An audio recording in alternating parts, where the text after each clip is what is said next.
Les pido, por favor, me acompañen a Gálatas capítulo 3.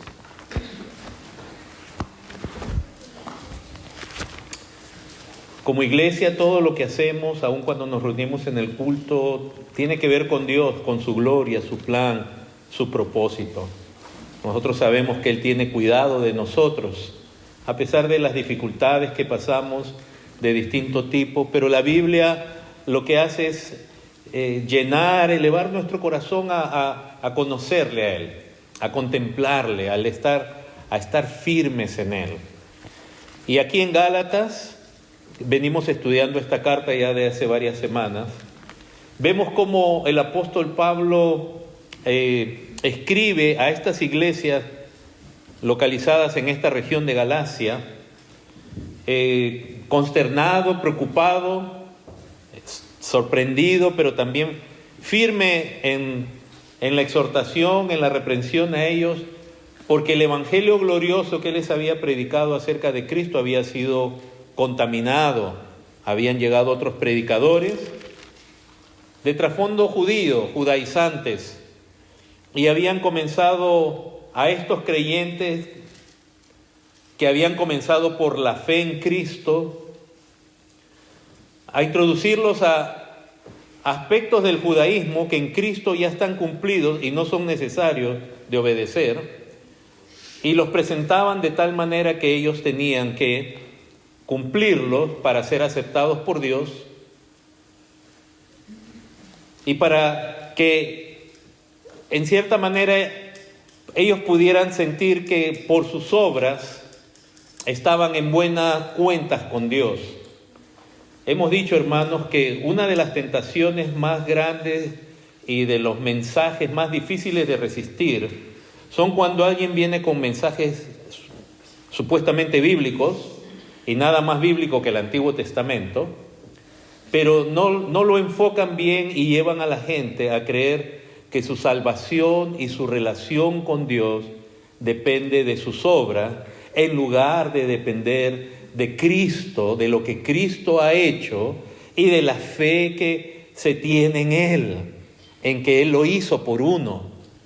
Hoy día muchos, hermanos, hay muchos predicadores usando la Biblia y muchos falsos predicadores usan la Biblia, pero la usan mal, usan la ley mal. Hoy día, ¿cuántos no se les habla de diezmos y de ofrendas y se les pone como una condición para recibir favor de Dios? ¿Y quién le puede dar a Él para ser recompensado si Él es dueño de todo? Y es difícil porque toman pasajes, igual pasó en Galacia, pero el punto que más afirmaban era cumplir ciertas prácticas que Dios estableció para con su pueblo Israel, la nación que Él escogió en el antiguo pacto, la cual desciende de Abraham, y le decían a los gentiles, a los creyentes de trasfondo gentil o no judío, que si tú no haces esto, no eres salvo. Y en cierta manera se le comienza a predicar a los creyentes de trasfondo gentil que tienen que volverse una forma de judíos, y particularmente la circuncisión comenzó a ser un punto muy fuerte donde estos falsos predicadores introducían en las iglesias como que la muerte de Cristo y su resurrección no eran suficientes, que había que circuncidarse, y acá está la dificultad, porque Dios se lo mandó a Abraham. Entonces, si Dios lo mandó y Dios no cambia y Dios no miente, porque esa misma analogía siguen haciendo hoy en día los judaizantes, aunque ya no presionan hoy día con el tema de la circuncisión, pero sí con celebrar fiestas y ceremonias del antiguo pacto que ya quedaron en desuso porque en Cristo ya se cumplió lo que ellas anunciaban. Entonces en esos días judaizantes también iban detrás de los apóstoles, iban por todos lados, y Pablo estaba abogando en esta carta acerca del evangelio. Él es apóstol de Cristo, él ya les compartió el evangelio que él recibió de Dios. Este evangelio, Pablo narra en el capítulo 2 las luchas que él tiene, como a un apóstol como Pedro es presionado para traicionar el evangelio con su conducta. O sea, la presión es muy fuerte, hermanos. Y hoy día los judaizantes llegan a muchos lugares con una presión tremenda, bíblica. y iglesias cristianas comienzan a tocar el shofar y comienzan a celebrar fiestas de Jehová y cosas que ya no están vigentes porque todo eso anunciaba a Cristo. Y Cristo ya vino y ya lo cumplió. Entonces Pablo aquí en el capítulo 3, el pastor Escobar la semana pasada compartió los primeros versículos. Justamente Pablo está haciendo la apología, la defensa de que no es por las obras de la ley, sino por la fe en Cristo. Las obras de la ley dependen de ti, de lo que tú puedes hacer para agradar a Dios conforme a la ley de Dios. Y la ley del antiguo pacto, la ley dada a Moisés, y por medio de Moisés, ¿de quién viene? Viene de Dios. La ley es santa, la ley es justa, la ley es buena. Pero si tú vas a depender de las obras de la ley, es de tu cumplimiento de la ley. Y ahí está el problema, que ninguno de nosotros ni ha podido, ni podrá cumplir la ley. Pero Cristo la cumplió perfectamente por nosotros. Y en Él estamos seguros.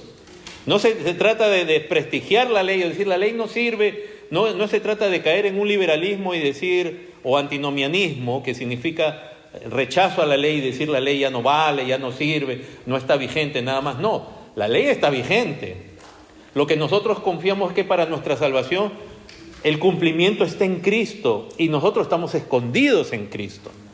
No que la ley no sirve en su aspecto moral o que no está vigente en su aspecto moral.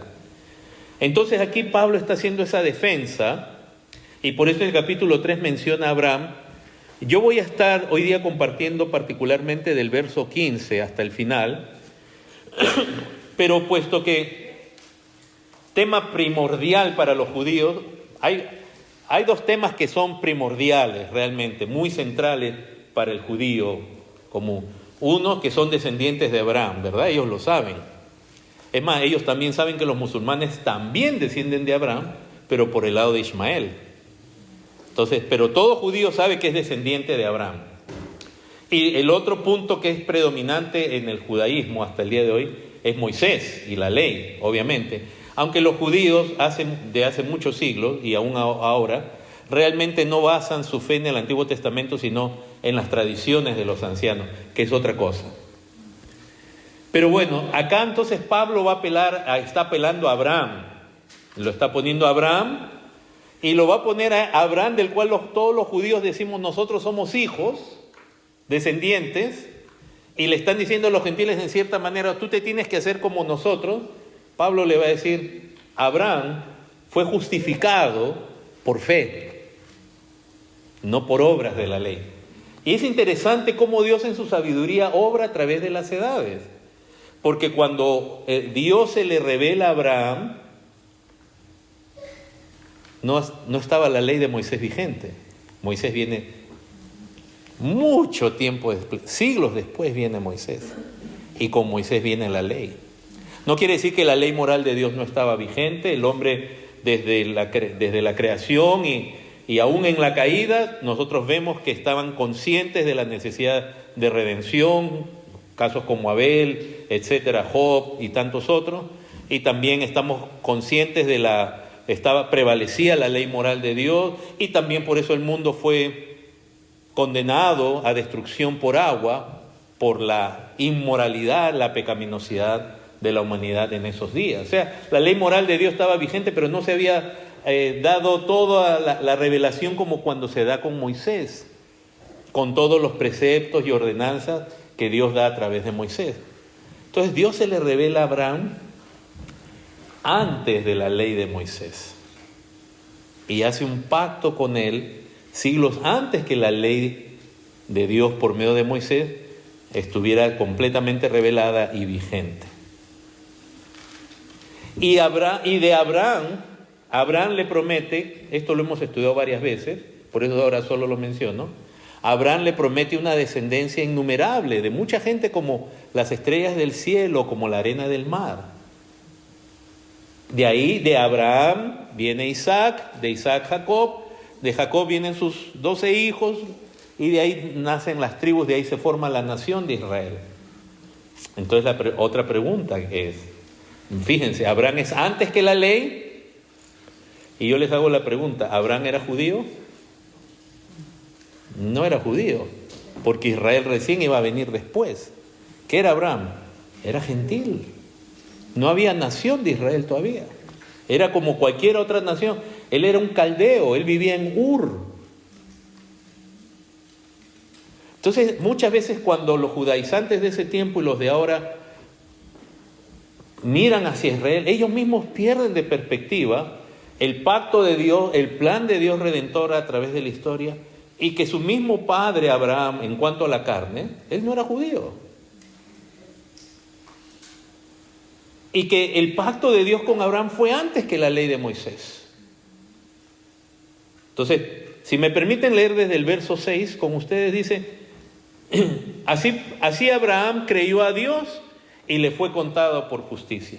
¿Cuál es el punto esencial del Evangelio, del mensaje? ¿Cómo Dios salva al hombre que es injusto, que es pecador?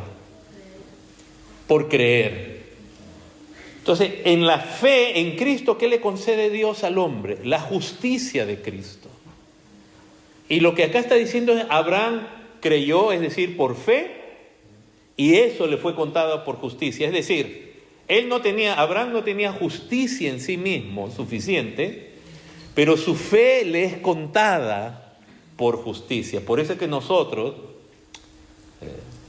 el protestantismo, dijéramos, en las iglesias de trasfondo reformado principalmente, creemos en la fe en Cristo, por medio de la cual, como Pablo explica en Romanos, se nos imputa la justicia de Cristo a nosotros.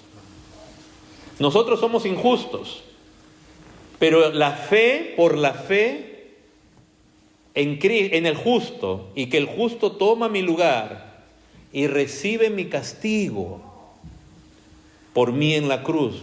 La maldición que había sobre mí cae sobre él, y su justicia es transferida a mí como si fuera mía. Esa transferencia o esa imputación es por la cual ahora somos contados como justos ante Dios. Y no medio justos, perfectamente justos. Pero nosotros sabemos que en nosotros mismos todavía no lo somos.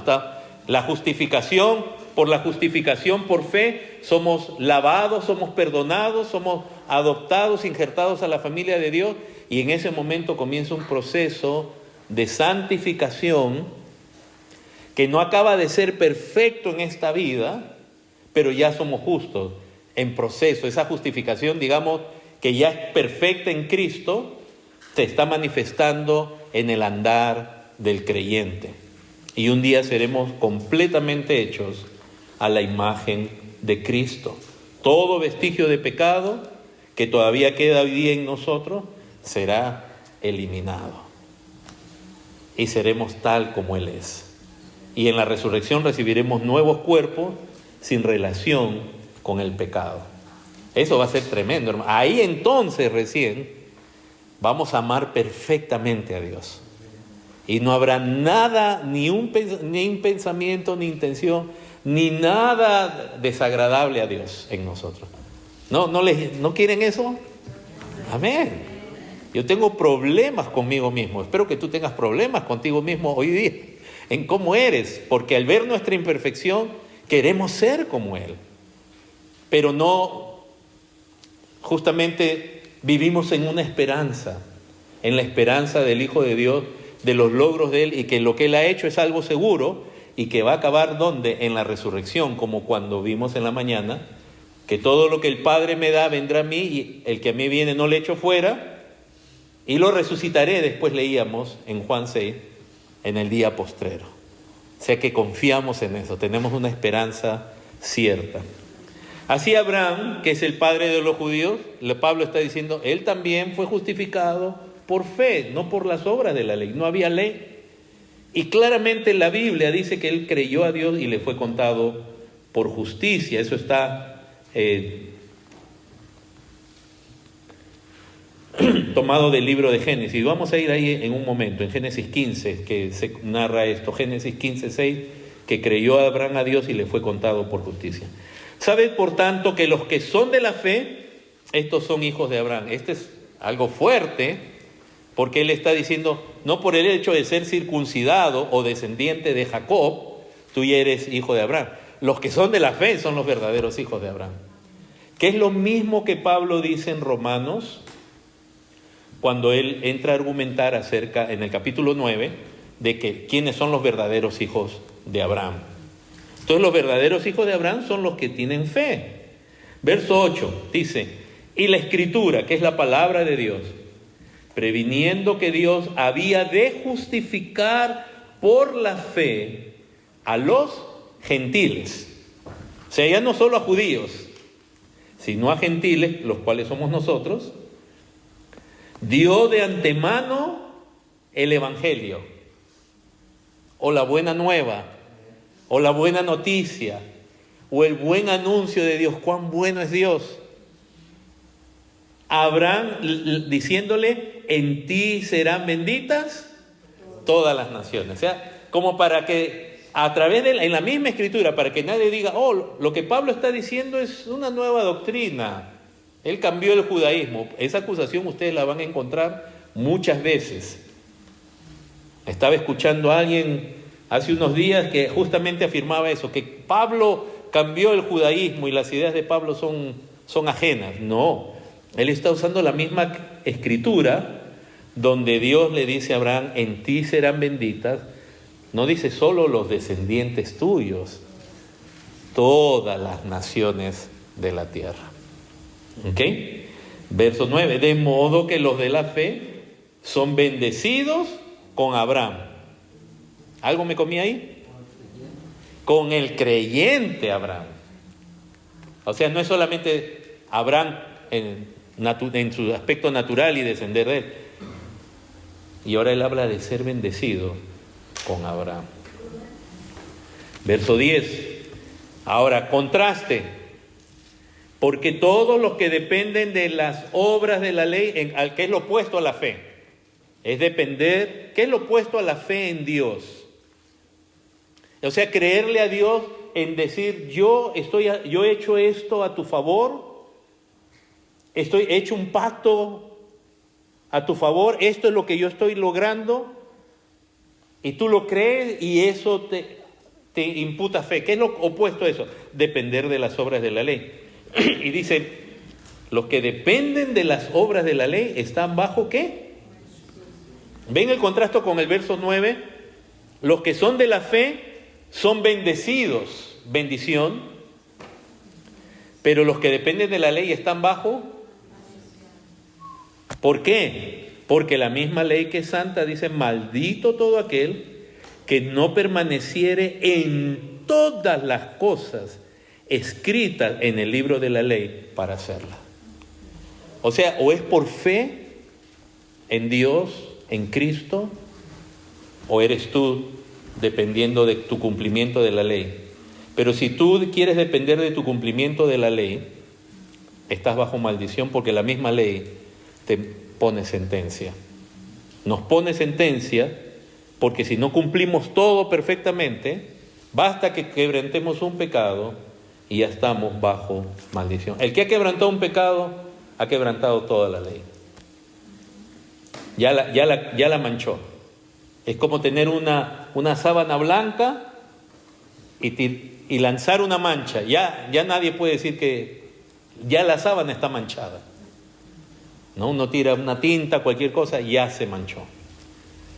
Entonces dice en el verso 11, porque por la ley ninguno se justifica. Este es el punto central, hermanos, de la salvación, es la justificación.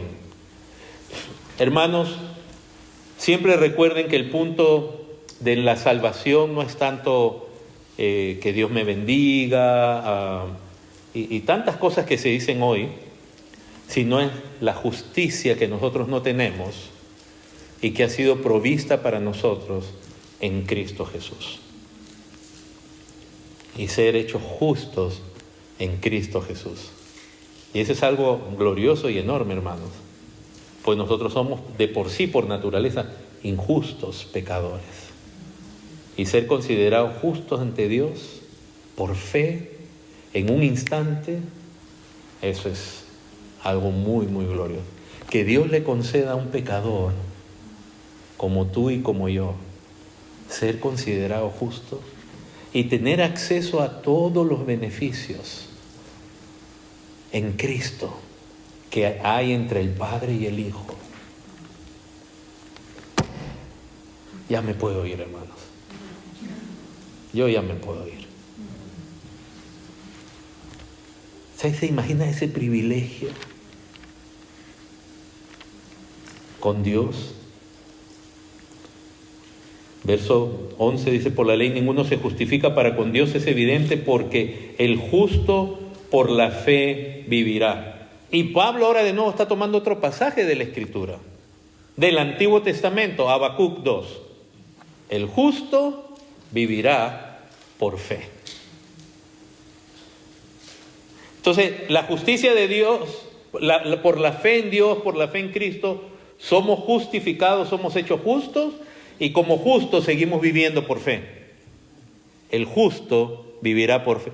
De ahí que nuestra confianza en Cristo es permanente, continua y va creciendo. ¿Y cómo va creciendo? Mientras más conocemos el Evangelio a través de la palabra de Dios y conocemos la grandeza de Dios, la gloria de Dios, la obra de la gloria de Cristo, lo que Él logra, nuestra fe en Él aumenta.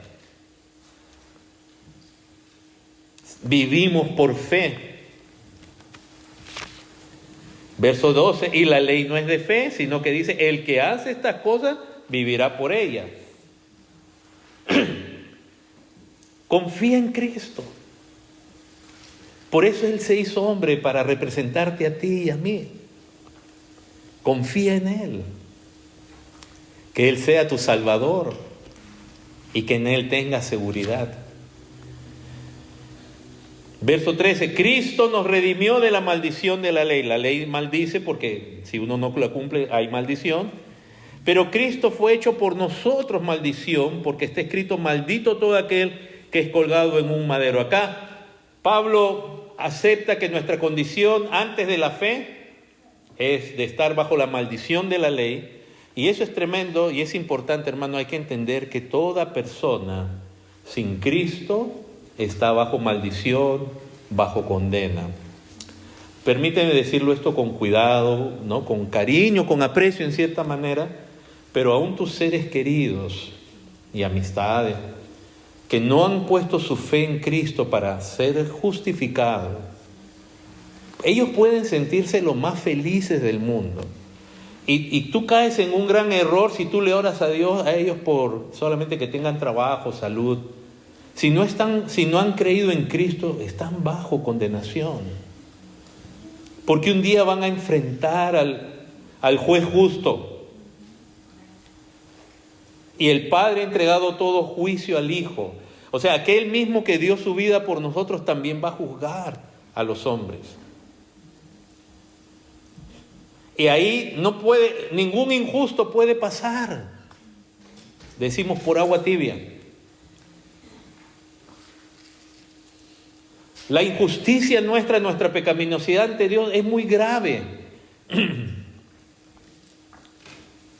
Y por eso la única manera de ser salvos es por la fe en Cristo. Y Cristo ya tomó la maldición de la ley sobre sí mismo. La que era para nuestra la tomó sobre sí mismo. Y tremendo porque el verso 14 dice, para que en Cristo Jesús la bendición de Abraham alcanzase a los gentiles, a fin de que por la fe recibiésemos la promesa del Espíritu. Tremendo, hermanos. Tremendo. Cristo toma sobre sí nuestro castigo en la cruz. Él es castigado. Él recibe la ira de Dios por nosotros. Paga por el castigo eterno que nosotros merecíamos. Para que la bendición que Dios le promete a Abraham. ¿Cuál es la bendición? Y ahí viene uno de los puntos importantes. Porque ¿cómo se malinterpreta la bendición de Dios hoy día? Prosperidad material, que tenga salud, que todo me vaya bien. Eso es lo que se anda promoviendo por todos lados en la llamada televisión cristiana. Y que si somos hijos de Abraham tenemos que ser ricos también porque Abraham era rico. Pero de pronto Pablo, inspirado por el Espíritu Santo, cuando habla de la bendición, yo creo que ahí Pablo habla de la mayor bendición que en este tiempo nosotros podemos recibir, que es la presencia, la venida del Espíritu de Dios a nosotros. Porque Él está diciendo, para que en Cristo Jesús la bendición de Abraham alcanzase a los gentiles, a fin de que por la fe, o sea, ya sabemos, somos justificados, y dice, recibiésemos la promesa del Espíritu. Hermanos, que el Espíritu Santo de Dios venga a morar en nosotros, es lo más grande, es lo más glorioso que se nos ha concedido de los beneficios de Cristo, digo, en este tiempo. Hay promesas y hay cumplimientos que están por venir. De nuevo, la resurrección es uno de ellos, la glorificación. Pero tener ya que Dios more en vosotros, que Dios more en nosotros, que Dios more en ti. Hermanos, ahora lo voy a poner de esta manera. Si yo fuera Dios, si usted fuera Dios santo, o sea, trate de pensar de esa manera, y se va a acercar a un pecador, ¿qué va a querer morar ahí? Pero al ser lavados, perdonados en Cristo, lavados en Cristo, siendo nosotros injustos, adoptados en Cristo, por la obra de Cristo, el Espíritu ahora viene en nosotros. Ahora, no me diga que el Espíritu Santo está en usted, porque en usted el Espíritu Santo está a gusto, todo ya es maravilla, todo está limpio en esta casa. No, el Espíritu Santo está en nosotros por los logros de Cristo y para terminar de completar en esta vida, hasta llegar a lo más que se pueda, justamente de los beneficios, de los logros de la salvación, ¿no? Purificar nuestras vidas, darnos poder para vencer al pecado. Sabe que todavía estamos luchando, que a veces caemos. Tener el Espíritu, hermanos, es un regalo, un beneficio tremendo. O sea que ni para que estemos pensando en otros beneficios, sino...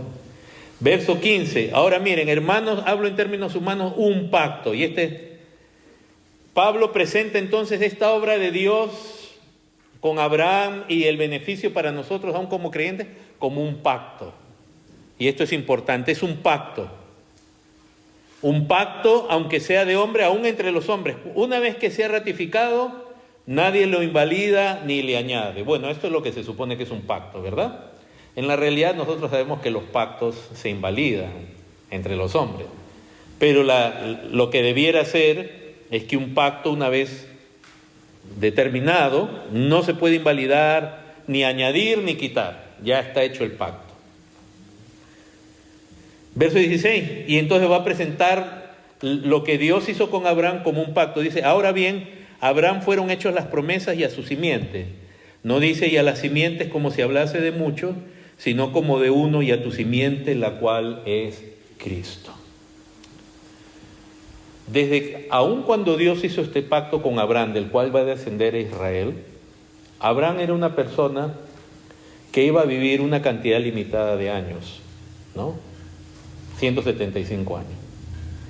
Pero el pacto no fue hecho solo con Abraham, sino con la simiente, y Pablo dice que la simiente era Cristo. El pacto no dependía ni siquiera de Abraham. Esto es algo precioso, hermanos, porque podemos ver que aún en el Antiguo Testamento y mucho más en el Nuevo, Dios hizo pacto con su Hijo y dice Abraham y la simiente. Y miren cómo nosotros somos beneficiarios del pacto por causa de Cristo. Abraham y Cristo y la simiente implica la unión del creyente con Cristo. Y cómo en Cristo uno es beneficiario y recibe las promesas de ese pacto. No son muchas simientes, no se refiere a la descendencia natural, sino a Cristo. Esto pues, verso 17 dice, digo, que el pacto previamente ratificado por Dios para con Cristo. Ya, acá lo borraron a Abraham. Ahora en el verso 17 dice, el pacto ratificado por Dios para con ya no lo menciona Abraham. Porque realmente Cristo es la persona de la Trinidad del cual depende este pacto. Y dice, la ley que vino 430 años después, la ley de Moisés vino después. Y la ley no abroga el pacto hecho con Cristo para invalidar la promesa. Vamos a hacer un alto ahí. Siempre controlando el tiempo, pero de todos modos. Hermanos, en las Escrituras vemos varios pactos de Dios. El primer pacto que vemos de Dios es lo que se conoce como el pacto, se puede usar el término el pacto de la creación, el pacto hecho de Dios con el hombre, ¿no? En términos reformados también se le llama el pacto de obras. No quiero entrar en los detalles porque se va a confundir, pero simplemente ustedes va a ver en Génesis capítulo 1, desde el verso 26 y capítulo 2, que Dios crea al hombre y lo bendice. Hermanos, Dios es tan... ¿Qué pudiéramos decir, hermanos? Dios no necesita de nada ni de nadie, como Pablo le decía ahí en Atenas, a los sabios, a los epicúreos y a los que estaban ahí. Y Dios creó al hombre y lo bendijo y le dice, fructifica, multiplícate, juzga la tierra, señorea en los animales. Fue un pacto de vida, fue un pacto de bien al hombre. Satanás hizo que la mujer más bien desconfiara de Dios, como diciendo, Dios te ha mentido, Él no quiere realmente que tú llegues a hacer lo que tú puedes ser, que no conozcas el bien y el mal. Pero el pacto de Dios, Él establece condiciones al hombre, le dice, le da todo un huerto perfecto, todo, puedes comer de todo menos de un árbol. Ese es un pacto, antes del pecado. Pero ellos quebrantan ese pacto y reciben las consecuencias de la desobediencia, las cuales fueron advertidas. Aunque obviamente Adán ni Eva no tenían ni idea, ni la más remota idea de las consecuencias que iba a producir su pecado. Y después en las Escrituras vemos a Dios haciendo un pacto con Noé después del diluvio. El mundo fue destruido y Dios hace un pacto con Noé, que cuando ustedes lo revisen en su casa, el pacto de Noé, de Dios con Noé, tiene muchas similitudes del pacto que se hizo con Adán, porque es de nuevo multiplicarse y todo ello, ¿no?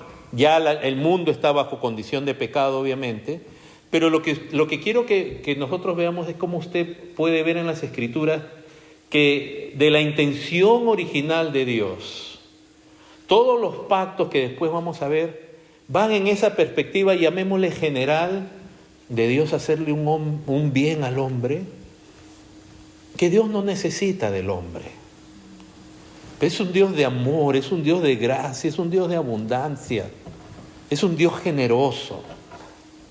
Pero el hombre ya desde la caída está en condición de pecado. Y luego vamos a ver a Dios haciendo un pacto con Abraham. Ahora, todos los pactos que ustedes van a ver en las Escrituras no son cosas separadas por aquí y por allá.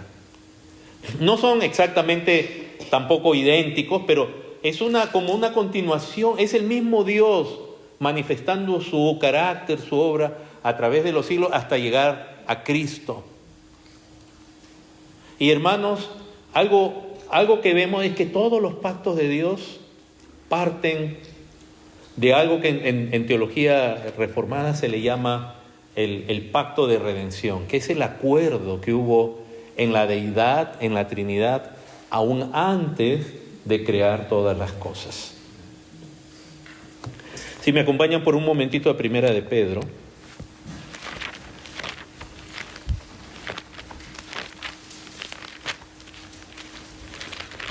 Capítulo 1, verso 18 dice, sabiendo que fuisteis rescatados de vuestra vana manera de vivir, la cual recibisteis de vuestros padres, no con cosas corruptibles como oro y plata. Y está hablando de rescate, ¿verdad? De redención. Dice, sino con la sangre preciosa de Cristo, como de un cordero sin mancha y sin contaminación, ya destinado ¿desde cuándo? ¿Desde cuándo? ¿Antes de qué? O sea, fíjense que antes de la creación de todo, hubo un acuerdo en la Trinidad, en la Deidad, en este Dios eterno de gloria que es más grande que el universo que Él ha creado. No es que Dios vive en el universo. Este es un Dios de todo poder que sostiene todas las cosas. Es un Dios de una gloria indescriptible que ni aun los seres celestiales pueden mirar por la grandeza. Este es un Dios de un poder, de una sabiduría. Él es un Dios que no necesita aprender. Es un Dios que no necesita consejo y que es todo bondad. Es un Dios de gloria, un Dios grande, un Dios incomparable, un Dios hermoso. Y ese Dios va a crear las cosas. Y ya sabe lo que... Él no necesita aprender, Él no necesita mirar al futuro. Y Él ya sabe lo que va a pasar en su creación. Y antes de aún de fundar el mundo, ya hay un acuerdo entre el Padre y el Hijo. Y aún el Espíritu Santo.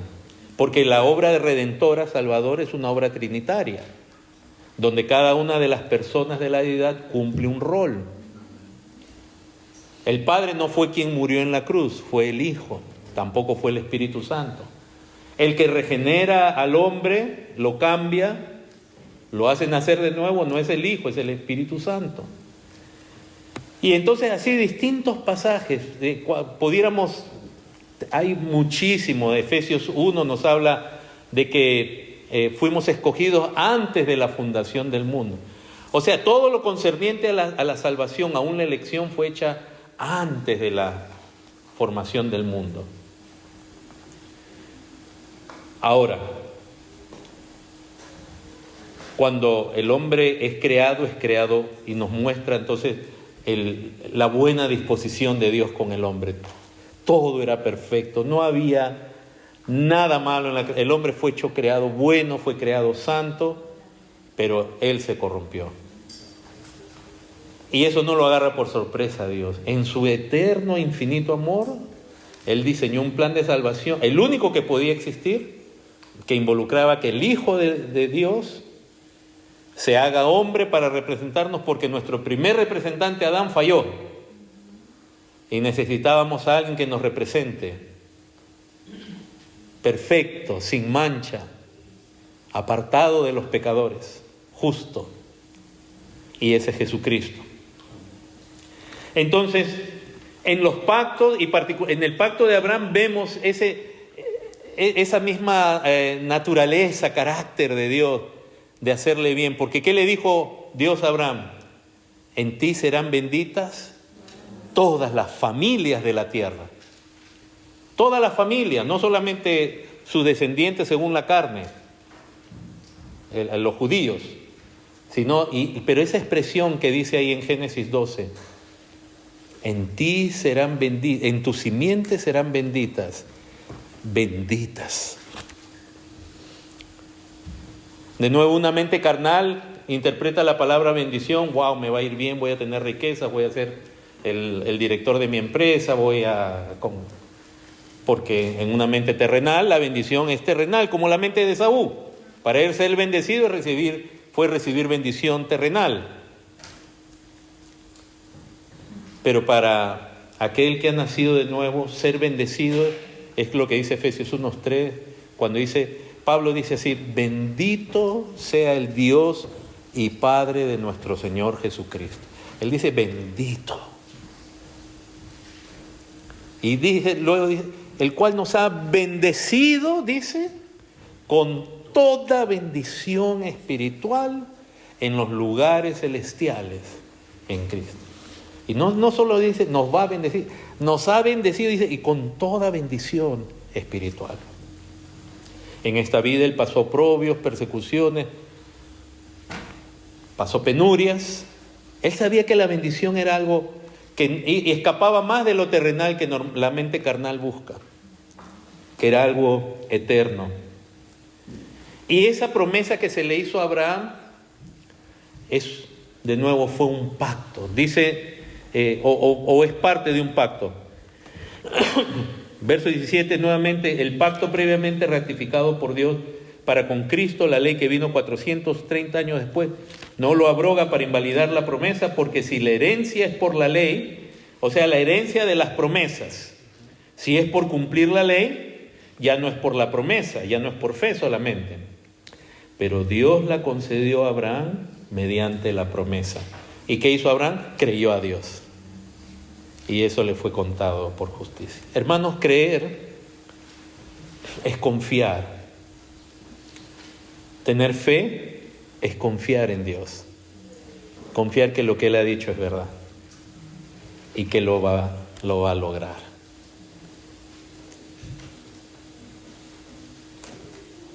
Es confiar en Él. Verso 19. Entonces, pregunta obvia, lógica. ¿Para qué sirve la ley? Entonces, ¿por qué fue dada la ley?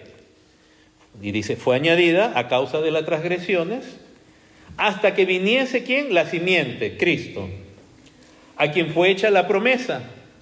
¿Se dan cuenta que ya no está hablando de Abraham, ahora está hablando solo de Cristo?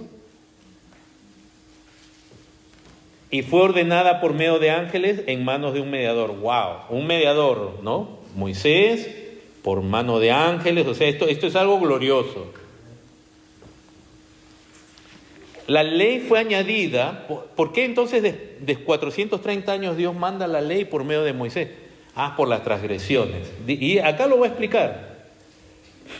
Dice, el mediador no es de uno solo, pero Dios es uno.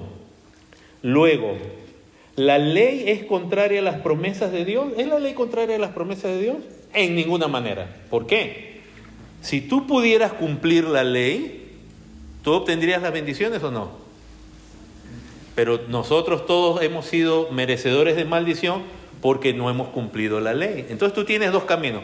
Obedeces perfectamente la ley para recibir la bendición o crees en Cristo. Y ya quedó claro que no podemos obedecer la ley. Por lo tanto, la ley más bien decreta maldición. Y como dice aquí, o sea, la ley no es contraria a las promesas. Porque si la ley pudiera vivificar, la justicia fuera verdaderamente por la ley. Mas la Escritura lo encerró todo bajo pecado, para que la promesa que es por la fe en Jesucristo fuese dada a los creyentes. O sea, la ley fue dada por Dios, la ley nos muestra la gloria, la santidad de Dios, y nos muestra nuestra imposibilidad, y cuán bueno es Dios que aún con la ley que condena a todos, dio también sacrificios, para que aún el que creía en Dios en el antiguo pacto, sacrificara un animalito era un tipo del sacrificio de Cristo y sea perdonado, aún en el Antiguo Testamento. Porque Dios sabía que no iban a cumplir la ley.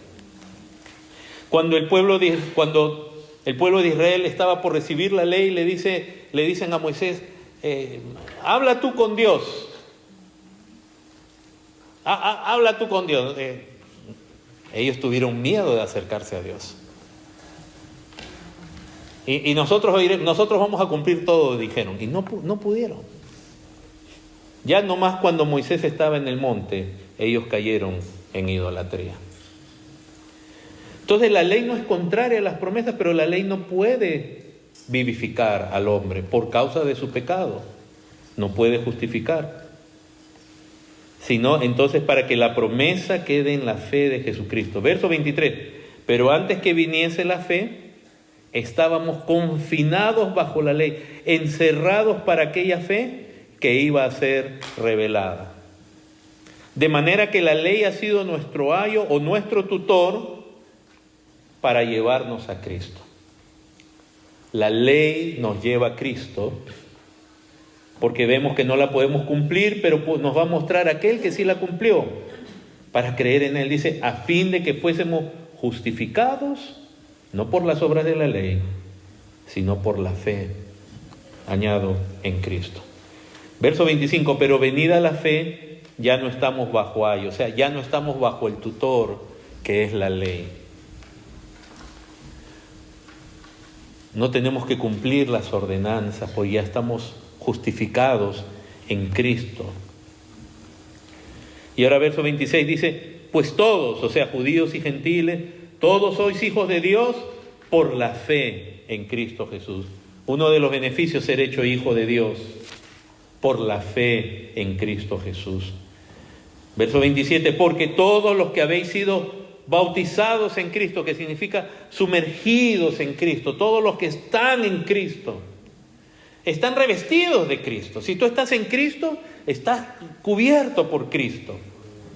Y ahí ya no hay judío ni griego, ya no hay distinción de etnias, no tienes que convertirte en judío, no hay esclavo ni libre, no hay distinción social, no hay varón ni mujer, no hay distinción de género, en el sentido de que solo hombres pueden ser salvos y las mujeres no, o algo así, o lo contrario. Porque todos vosotros sois uno en Cristo. Y así Pablo ha comenzado este capítulo, hermanos, hablando de Abraham por fe, y va trasladándonos a la simiente que es Cristo, y de pronto ya todo termina esa parte del discurso en Cristo. Es por fe en Cristo, hermanos, no es por las obras de la ley. Y Pablo obviamente está hablando de las obras que tienen que ver con la justicia. Entonces, ordenanzas que tienen que ver con aquello que anunciaba la venida de Cristo y el cumplimiento, ya no están vigentes en ese aspecto. Ya no tenemos que matar animalitos, ya no tenemos que circuncidar a los niños, a menos que lo consideremos algo conveniente por cuestión de salud, pero no tenemos que circuncidar a los varones, no tenemos que hacernos judíos, porque la promesa fue hecha a Abraham y a su simiente, y desde el comienzo estaba destinado a todas las familias de la tierra. En dos ocasiones se le dice a Abraham, primero en Génesis 12 se le dice, en ti serán benditas todas las familias de la tierra.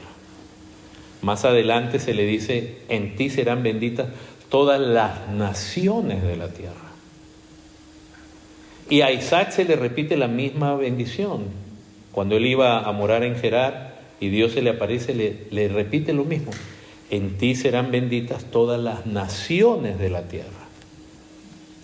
Así que los gálatas no necesitaban ser arrastrados a ser judíos o a practicar cosas que de pronto como judío, sí, si tú eres descendiente de Abraham según la carne, para identificarte como pueblo descendiente de Abraham, pues quizás tú puedes decir, tengo que circuncidar a mis hijos. Pero los que somos gentiles no tenemos esa obligación, no necesitamos ser judíos para ser aceptados por Dios. El requisito es creer en la obra expiatoria, sustitutoria de Cristo. Les invito a ponerse en pie.